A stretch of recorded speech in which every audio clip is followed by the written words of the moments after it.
What's up? Welcome back to the Naked and Truth podcast, your favorite fitness podcast. It's your host, Sari D. Today, we're going to go over what actually is holding you back from success. I know that a lot of people listening to this podcast have been on a health and fitness journey prior. You're currently in limbo. Maybe you had a baby. Maybe you went through some hardships. Maybe you moved or changed careers and you felt like you just never got back into consistency again. Maybe you are somebody who's actually never really done much of a health and fitness journey, but you know that it's time, but you are simply waiting for the right time to get started. Maybe you are somebody who is interested in doing bodybuilding, but you feel like you're waiting for that perfect timing in order to get started. Now, I got to be realistic with you guys. There is times in your life where stress might be too high that potentially looking at something brand new might feel overwhelming. So, in regards to the bodybuilding situation, sometimes there is the right time for you to look at getting started. But a lot of the time, what we don't realize is that simply building some structure and consistency in a time that might feel overwhelming and stressful can do a lot for our stress management and also for our mental health.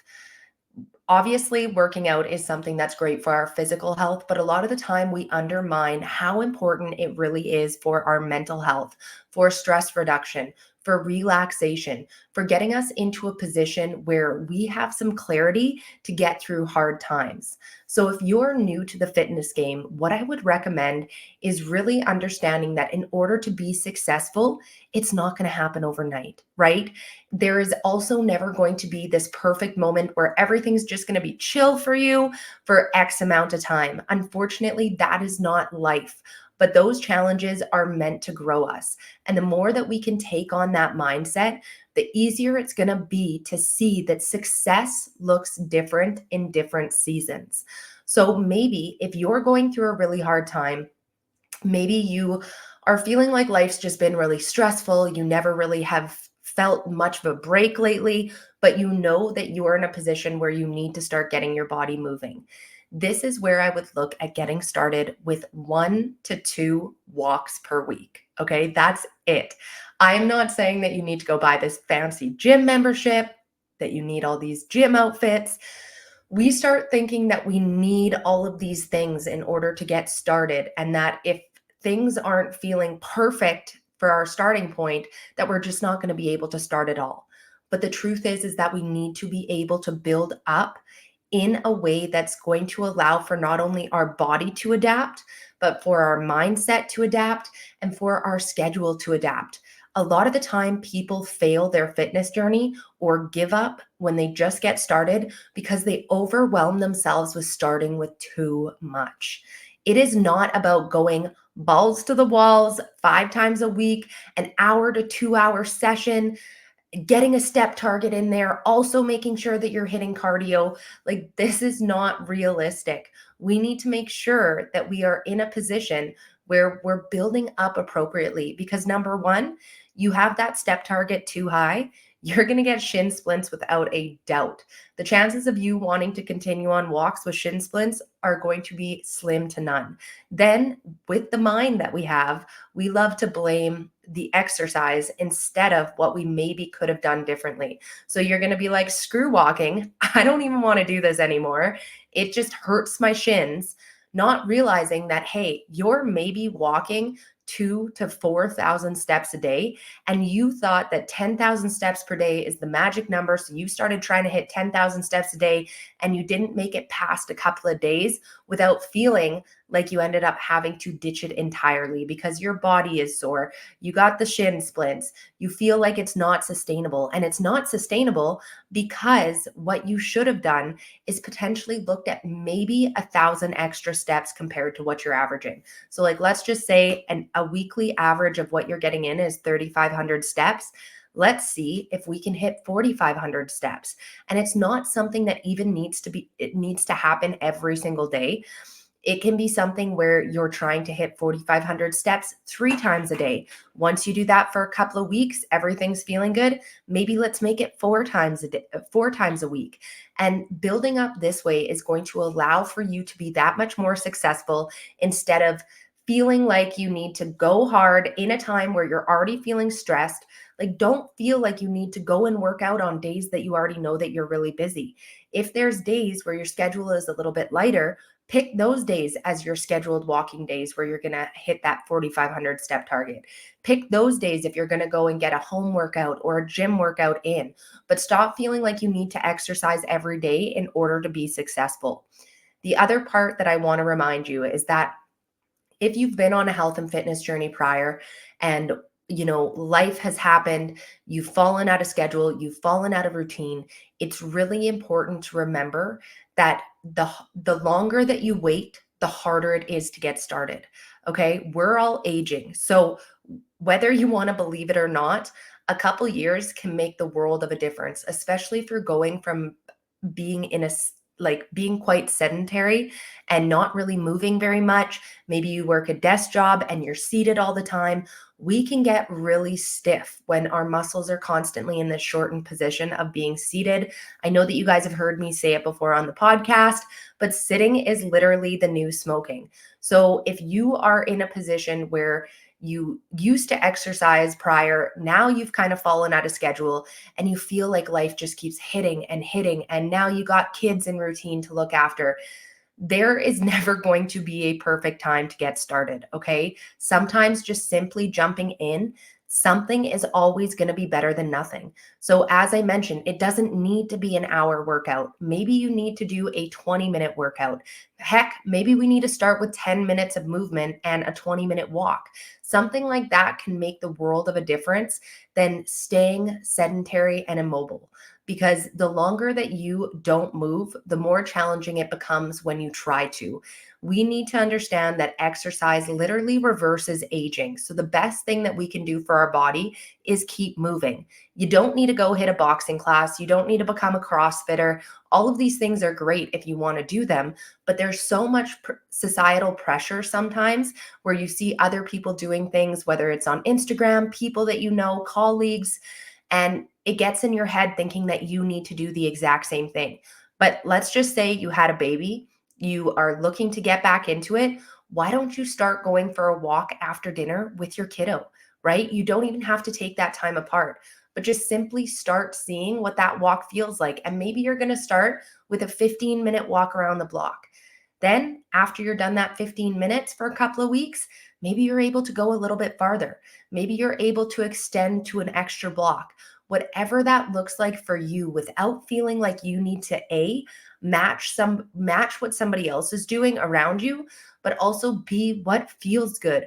What feels good in the sense of you don't mind doing it, you feel good after it, you aren't in a position where you feel like it's too challenging that you want to give up.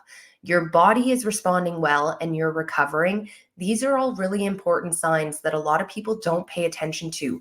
We get really excited when we're getting started with something and we put a lot of pressure on ourselves to output. But at the same time, too, if we can only output for a couple of days and then all of a sudden we get to this point where we're burnt out and feel like we're so sore that we don't want to go and do any movement, and it ends up making us fall off track again, even if it's just for a couple of weeks, was that worth it? Absolutely not. It really comes down to what we're able to be consistent with, and something is always better than nothing.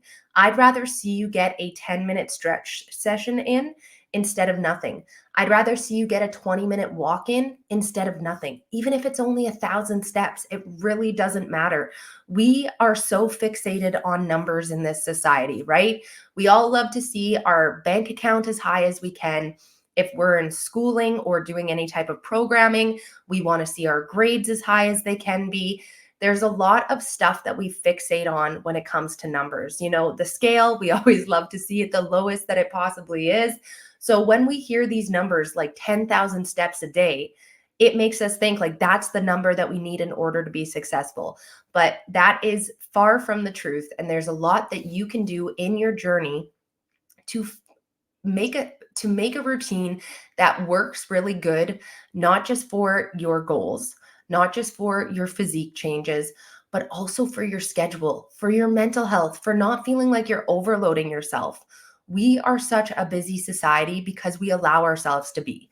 Technology doesn't help because it gives people access to us at all times.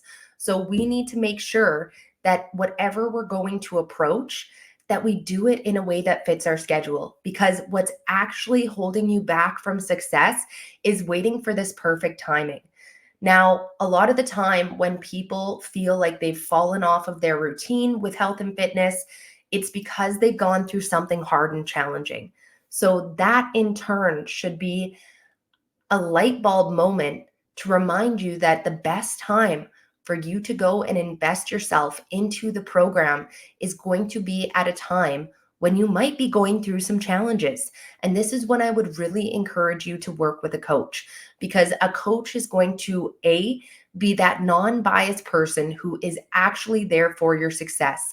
They are going to make sure that they are telling you the truth, and that if your mind starts playing games on you and starts filling all this bullshit up in your brain, like it tends to do, that they're able to give you the actual breakdown of what the truth is. And sometimes we need that. And there's no shame that our brain loves to play games on us sometimes. So I want to make sure that for my clients, when they're coming on, that I meet them where they're at. Okay. My programming is all about ensuring that this program fits the client, not that the client is coming to fit my programming, because I know that the more sustainable that I'm able to make this for them, the more of a lifestyle change they're going to be able to make to build habits at a consistent rate that allows for them to feel accomplished, successful, and can really see how this integrates into their life. Having a coach can also be really beneficial for those moments where things might change on the week to week. I just had a client message me. Her husband's going into the hospital right now, totally unexpected of what she had anticipated for this Friday to be, but it's happening. And so I'm giving her the advice of what we need to prioritize in order for her to still be looked after. This does not mean getting workouts in. This does not even mean her tracking, but we need to make sure that she's fed and sleeping so that she can deal with the stress management. Because obviously, your partner going into the hospital is very stressful. So we need to make sure that her stress management is handled, because if it isn't, then that's going to start affecting sleep. Then that's going to start affecting how she's eating. Then that's going to affect how she's going to be able to move her body in the days to come. Because when stress is too high, you haven't been sleeping, you haven't been feeding yourself properly, the likelihood of being able to move your body easily is going to be slim to none. And I know that working out is a great stress reliever for a lot of people. We've talked about it. But at the same time, too, I'm not putting that pressure on her. If she wants to go and get a workout in, great. That's awesome. But at the same time, too, I don't want her feeling that stress of thinking that just because a workout might be scheduled or that there's workouts for this weekend, that she has to put that pressure on herself, that she has to look after her husband, look after the kids, and look after those workouts. But what her brain might be doing right now is doing that blame game and filling it with bullshit, just like I told you, our brains love to do sometimes. And there might be this voice nattering in her ear, telling her that she's not doing good enough, telling her that she's failing if she doesn't get this one workout in. But that isn't the truth. And that's what I'm here to be, is the voice of reason. And that's where I think as a coach is very beneficial, especially when you feel like there has been a lot of ups and downs in life lately. A coach can really help build that consistency for you to see how those priorities can shift on the week to week when shit hits the fan, essentially, right? And you don't know how to show up for yourself. It makes it that much easier for a coach to be able to guide that for you. So I'm really grateful that my clients reach out when they need the help, because that is the biggest thing that I try to communicate, is that, I'm very great at my job. I can typically tell when something's going on, but I'm also not a mind reader. So I need to make sure that they're comfortable in their communication with me, that they know that when they reach out to me, that it's a trustworthy spot, that they know that I have their back, because when they know that, it's that much easier for them to reach out for help and recognize that asking for help is strength and that it's not weakness, which a lot of people think that asking for help makes them weak. But asking for help actually shows your strength and your commitment to want to grow. So I am all about asking for help, no matter what situation it is, health and fitness related or not. Now, when it comes to what is actually holding you back from success, it really comes down to believing that there is this perfect time to get started, because there isn't. But what ends up happening though is that if you overload yourself too quickly at the beginning, you're going to give up. You're going to blame exercise for sucking. You're going to blame nutrition for being too challenging, and you are going to give up. Now, if you structure this appropriately, like I said, maybe add on 1,000 extra steps from where your weekly average is. Start at 3 days per week of hitting that. Okay. So your weekly average is 3,500 steps.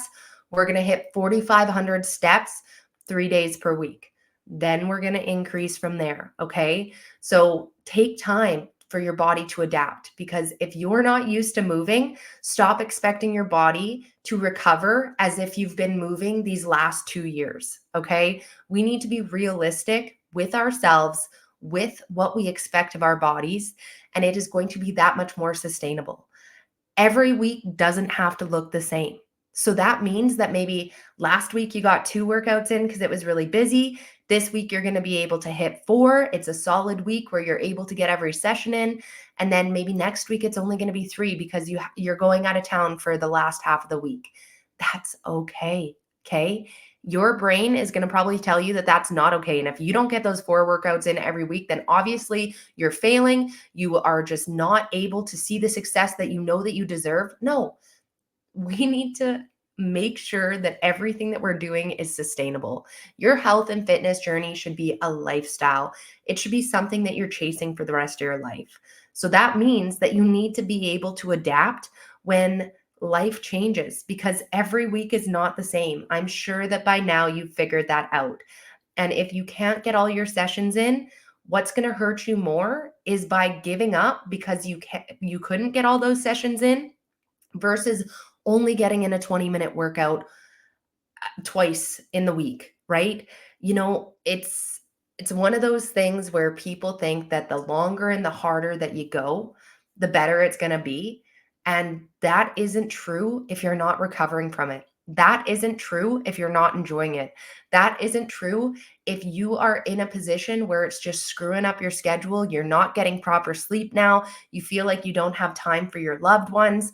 There needs to be a balance in things, and balance is not the right word, but there needs to be balance in priorities changing. Okay. So hopefully that resonates with you guys, that every week might look a little bit different, but you're still showing up for yourself in some type of way, and that you're not going to beat yourself up when things are really busy, because something is better than nothing. And there might be the odd week where you simply can't make it into the gym, or getting a workout in, or getting your walk in, or maybe you had a really big project due and you were stuck to your desk and steps are really low compared to what they normally would be. That's okay. What matters the most is that you keep going, that you don't give up, that you recognize that something is better than nothing, that you recognize that there's never going to be this perfect time for you to get started. And sometimes we simply just need to get going, to recognize that it's not as big as what we think it's going to be, right? But when we have all these unrealistic expectations of what starting looks like, that we need a gym membership, we need to buy these clothes, you need to work out 5 times a week, it needs to be an hour plus of a workout, it needs to be 10,000 steps a day, it means that we need to have cardio in with our strength training. No, that's not that's not the game plan that you need, okay? The game plan that you need is what is going to be the most sustainable for you to get started and keep going. going. Okay. So if you need any help on what that looks like for you, please make sure to reach out to me. Send me a message on Instagram with the word sustain, and I will send you some information. Okay. So send me the word sustain on Instagram at authentically.fit, and I will help you come up with a game plan, because nobody needs to hold themselves back from something that they know is going to be really good for them because they're building it up to be too big. If you're going through something really stressful, chances are you need to make sure that you are moving your body, that you are relaxing your body, making some clarity when your head might be a little bit clouded, and getting yourself to a position where you can still look after yourself in times that are challenging. That is what defines a true champion. Okay. So I hope you guys got a ton of value from this episode. I am so excited because I have been reaching out to some really big potential guest speakers that I know will absolutely blow your mind. Next week, we are going to have a guest speaker on, a fellow personal trainer. So make sure you show up for that episode. But you guys know that I will catch you on the next